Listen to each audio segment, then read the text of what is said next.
کوئی مسلمان جان بوجھ کر مشرک نہیں ہو سکتا، کبھی نہیں ہوگا۔ مغالطہ ہو سکتا ہے، دھوکہ کھا سکتا ہے، کوئی تعویل غلط ہو جائے،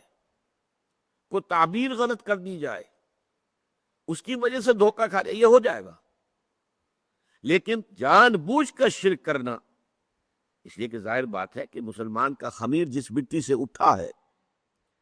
اور ظاہر بات ہے قرآن مجید پر اس کا ایمان ہے، جس درجے شدت کے ساتھ، تکرار کے ساتھ، اعادے کے ساتھ شرک کی نفی کی گئی ہے،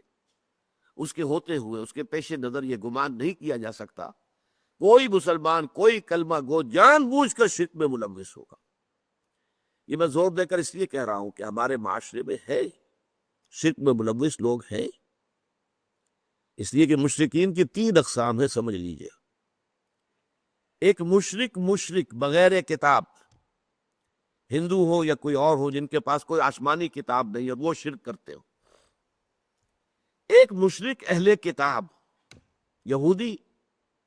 اور نصرانی، وہ بھی مشرک تو ہے، حضرت عیسیٰ علیہ السلام کو اللہ کا بیٹا بنایا ہوا ہے، بڑا ہی یوں سمجھئے کہ گھناؤنا شرک ہے۔ لیکن آپ کو معلوم ہے کہ ایک ہندو لڑکی سے مسلمان شادی نہیں کر سکتا، عیسائی لڑکی سے کر سکتا،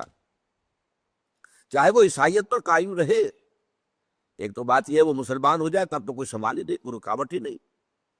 لیکن وہ عیسائیت پر قائم رہے تب بھی شادی ہو سکتی ہے، اہل کتاب کے ساتھ، کتابیہ کے ساتھ شادی کی اجازت ہے۔ جبکہ وہ جو مشرک ہیں جن کے پاس کوئی کتاب بھی نہیں ہے، ان کی لڑکیوں کے ساتھ شادی نہیں ہو سکتی۔ تیسرے درجے میں مسلمان مشرک، مسلمان ہیں لیکن یہ کہ کسی شرک کے اندر ملوث ہے، ان کو بڑی حکمت کے ساتھ سمجھانے کی ضرورت ہے۔ ان پر فتویٰ لگا دیا جائے تو اس سے اصلاح کا کوئی امکان نہیں ہے۔ ان کو اگر آپ کسی بھی پہلو سے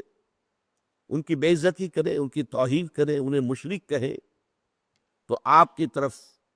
ان کا کوئی رجحان پیدا ہوگا ہی نہیں، آپ کی بات تو سنے گی۔ تو جو الی سبیل ربک بالحکمت والموعظۃ الحسنۃ وجادلہم باللتی احسن، ایسے لوگوں کو شرک سے بچانے کے لیے بڑی حکمت کی ضرورت ہے، بڑی دانائی کی ضرورت ہے، بڑی بصیرت باطنی کی ضرورت ہے، اور اس میں وعظ بھی ہو تو بہت ہی عمدہ، بہت اعلیٰ، بہت نرم، بہت اچھے انداز میں، موعظۃ الحسنہ،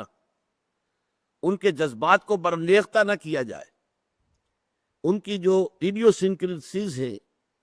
یا سسیپٹیبلٹیز ہے یا الرجیز ہے، ان کو خام کا چھیڑا نہ جائے، بلکہ بات کو پھیلا کر کیا جائے، اصولی اعتبار سے کیا جائے۔ اصول اگر سمجھ میں آ جائے گا تو انشاءاللہ تعالیٰ پھر اصول کا جہاں جہاں اطلاق ہوگا